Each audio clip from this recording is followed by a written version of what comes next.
অতএব এত দুশ্চিন্তার কিছু নাই, জীবনকে নিয়ে এত দুশ্চিন্তার কিছু নাই। জীবনটাকে কোরআন সুন্নাহর আলোকে এনজয় করেন। কোরআন সুন্নাহকে দিয়ে জীবনকে এনজয় করা যায়। কোরআন এবং সুন্নাহর আনুগত্যের মধ্য দিয়ে আপনি জীবনকে উপভোগ করেন, টেনশন করার দরকার নেই। মনে রাখবেন, আল্লাহ যদি আপনার সাথে থাকেন এবং আল্লাহ যদি আপনাকে কবুল করেন, পৃথিবীর কোনো শক্তি নাই আপনাকে টলাবে।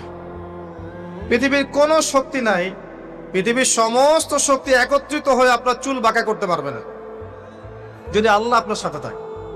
আর যদি আল্লাহ আপনার সাথে না থাকে, আইওয়াস শোডাউন দিয়ে কোনো লাভ হবে না, কেউ আপনাকে বাঁচাতে পারবে।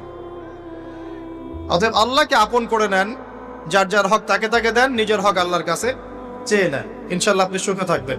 এর আগে আল্লাহ পাক একা ছিলেন, আর কিচ্ছু ছিল না। হুয়াল আউয়াল ওয়াল আখির ওয়াজ যাহির ওয়াল বাতিন ওয়া হুয়া বিকুল্লি শাইইন আলিম, সূরা হাদীদ। আল্লাহ পাক একা ছিলেন, কোনো কিছু